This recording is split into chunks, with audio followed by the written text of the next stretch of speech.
విజయవాడలో పర్యటించిన CM YS Jagan Krishnalanka Kanakadurgamma వారధి వద్ద నూతనంగా నిర్మించిన ఇరిగేషన్ రీటైనింగ్ వాల్ ను ప్రారంభించారు. అలాగే రివర్ ఫ్రంట్ పార్క్ ను సీఎం ప్రారంభించారు.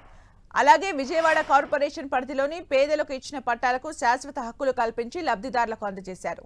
విజయవాడలో 31,866 ఇళ్ల పట్టాలను క్రమబద్ధీకరించామని చెప్పారు సీఎం జగన్. ఎంతో కాలం నుంచి పెండింగ్ లో ఉన్న ఇళ్ల పట్టాలను క్రమబద్ధీకరించామని తెలిపారు. 239 కోట్లతో నగరంలోని 5 చోట్ల మురికి నీటి శుద్ధి కేంద్రాలకు శంకుస్థాపన చేశామని వివరించారు.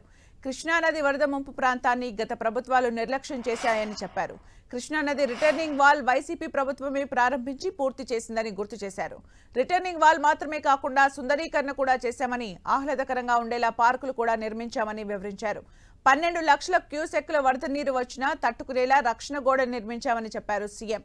విజయవాడలో అనేక అభివృద్ధి పనులు యుద్ధ ప్రాతిపదికన పూర్తి చేశామని, 4 ఫ్లైఓవర్లు కూడా నిర్మించామని చెప్పారు. ఔటర్ రింగ్ రోడ్డు పనులు చివరి దశకు చేరుకున్నాయని, మరో 2 నెలల్లో ప్రారంభం చేస్తామని తెలిపారు. 400 కోట్లతో అంబేద్కర్ పార్కును కూడా వైసీపీ హయాంలోనే ప్రారంభించామని గుర్తు చేశారు. కాగా రిటర్నింగ్ వాల్ పార్కులకు కృష్ణమ్మ జల విహార్ అని పేరు పెట్టారు సీఎం జగన్. సీఎం జగన్ ప్రత్యేక చొరవతో విజయవాడ ప్రకాశం బ్యారేజ్ కి దిగువన ఉన్న కృష్ణానదిని ఆనుకుని ఉన్న కాలనీలోని 80,000 మందికి వరద ముంపు బాధ తప్పింది. కృష్ణానదికి కొద్దిపాటి వరద వచ్చి బ్యారేజ్ నుంచి దిగువకు నీటిని విడుదల చేస్తున్నారంటేనే నగరంలోని కృష్ణలంక, రణదీప్ నగర్, కోటి నగర్, తారక రామానగర్, భూపేష్ గుప్తా నగర్, పోలీస్ కాలనీ, రామలింగేశ్వర్ నగర్ ప్రాంతాల ప్రజలు వణికిపోయేవారు. 3 లక్షల క్యూసెక్కుల వరద వస్తే ఈ ప్రాంతాలు మునిగినట్టే. ఇవాళ నేడు 12 లక్షల క్యూసెక్కుల వరద వచ్చినా వరద నీరు ఇళ్లలోకి రాకుండా 369.89 కోట్ల రూపాయలతో 2.26 కిలోమీటర్ల రక్షణ గోడ నిర్మించారు. ఆ రక్షణ గోడ వెంబడి 12.3 కోట్ల రూపాయలతో రివర్ ఫ్రంట్ పార్కును అభివృద్ధి చేశారు. నగరంలో కృష్ణానది దిగువన ఉన్న ఈ కాలనీలకు ముంపు సమస్య దశాబ్దాల తరబడి అపరిష్కృతంగా ఉంది.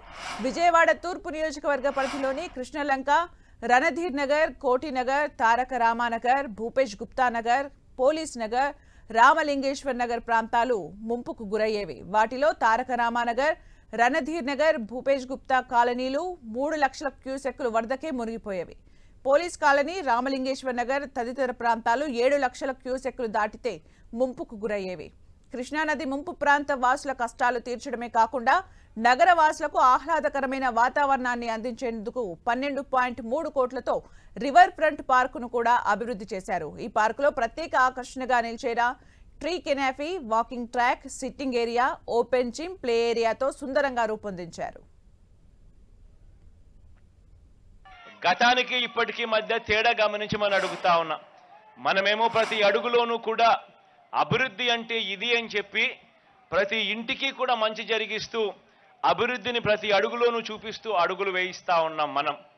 అటువైపున మన వ్యతిరేకులందరూ కూడా ఏమీ చెయ్యరు కానీ అభివృద్ధి అభివృద్ధి అభివృద్ధి అని అంటారు. ఆలోచన చేయమని అడుగుతా ఉన్నాను. ఈ 58 నెలల కాలంలోనే మీ స్కూళ్ళు బాగుపడ్డాయి, మీ హాస్పిటళ్ళు బాగుపడ్డాయి, గ్రామీణ స్థాయిలో అయితే వ్యవసాయం చేసే తీరు కూడా బాగుపడింది.